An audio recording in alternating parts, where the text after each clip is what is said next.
question has come before, you know, what happens if a project comes in at the last minute, it's great. You just don't know. So also I think it's fair to say that it's not unrealistic that other areas won't spend the money. You mentioned at the beginning SRDP is that the leader is part of that big pot of money, and one of the other strands of that hasn't been spent well, and so they're looking at what they would do with that. So there's always the potential for us to be done particularly well, but still, I'm still cracking idea. So there's not physical space. Oh, absolutely. I mean, I was at a kind of coordinators meeting yesterday, where sort of me and my counterpart across Scotland, we all come together. So people come from Shetland and Orkney and everything. And somebody yesterday was saying, you know, we've committed all of ours and almost asking for more money in the room. But of course, everyone would say, you know, we perhaps more, please. So it's very difficult, especially when I think some areas have had been for years and years.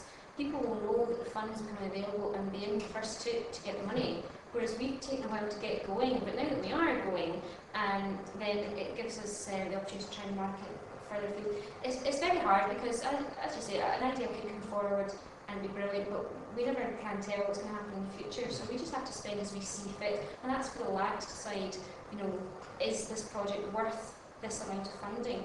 Because even though you can apply up to 50%, it's not guaranteed you'll get 50%. The lab could say, I really like that project, but I think we should only give them 30%.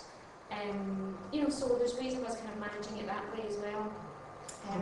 How the chair is appointed? The chair is Councillor Tony Buchanan, and he's convener for economic development and regeneration.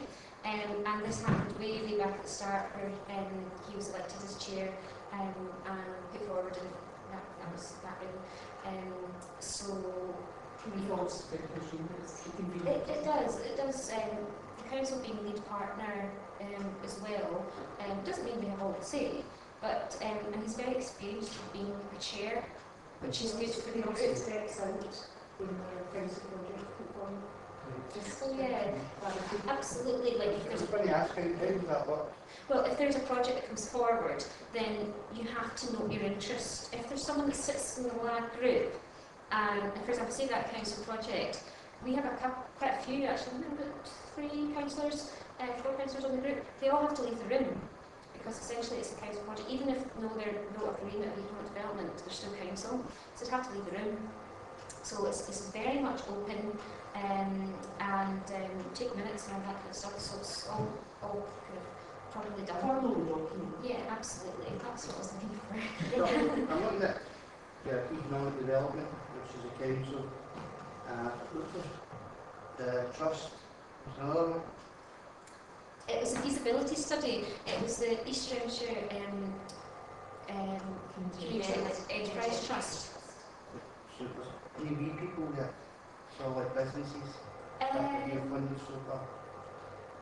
Community Enterprise Trust is quite small. It's quite small and it's very established as well. Yeah. It's the first community interest company in Renfrewshire, the first and only community interest company in Renfrewshire. It's very small at the moment. I think though, maybe to answer what might be the subtext, the tiny little organisations, I would like to see more of them coming forward, but there's a lot to be thinking about, and it's maybe a capacity issue for them. Well, to get the type of it, but also get the capacity to pull such a thing together as a project application. It's not all about money. Well, it's not if you can bring it in kind as well for the smaller organisations. I think that's why we're doing that. Feasibility. However, I would say that if there's some contribution at the time of the person, that might be considered favourably in amongst everything else. I think the subtext is the right, you're going with the right questions that you're asking. How do you support and enable with the smaller idea groups with big ideas and big ambitions? How do you make sure that they get the support they need? And we sort of hoping that people will come forward to us as well as specific support that Suzanne can offer. Suzanne, there's no limit on in kind match funding, so it's not that you can only do 5% in kind and the rest has to be cash in some way? No, but we would look at it case by case basis, and it's always kind of down to the decision of the lag. But in-kind support is allowed, and sometimes it's quite a good way to offer kind of the match that's required there. Because if it's a small organisation, then maybe it is their time. For example, feasibility study, it is their time that they're going to be putting in, and that's allowed as match.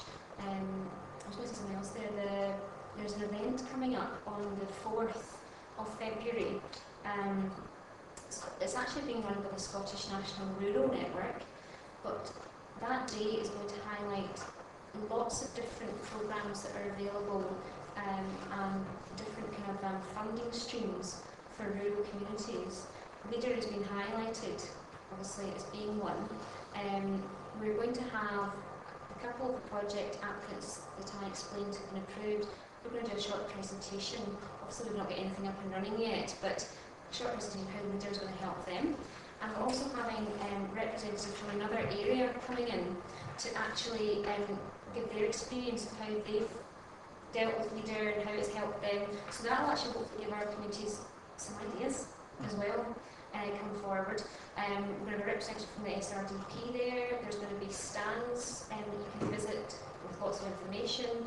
And it'll be held in Neilston, in the Glen Halls in Neilston on the 4th of Feb. It's actually during the day, the event, and I think was it yourself that sent out the flyer? Yes. Attached it to the forums. That was great, thanks very much. So I'm just trying to get the flyer out, the message out, so I spoke to our PR team to try and get some publicity about it as well. So a free event, free lunch as well. I think there was some merit in gathering some of the information of what has been distributed in that same sort of way. I think it should have some thoughts now. Yes. Well, exactly. That's why we've got some kind of to kind of talk about what they've funded, so it hopefully does trigger. And I'm sure any presentations would be available on the day. Of course, Leader has been running for years and right across Scotland, so you'll find that maybe towns with coastal regions and whatnot, there will be a lot doing with, I know there's one specifically doing boat building, which might not really be relevant for our area, but great projects, fantastic projects. Some of these books. Well, yeah, but hopefully that's specifically why I asked for somebody from another area to come forward to say, look, can you give your experiences? What projects have you funded to try and kind of help people that might come along the day to say, oh, hang on, this is giving you an idea. So hopefully it will be a good day. So there's just a registration process. You can go online and register. So I think you all see that in the flyer that we got.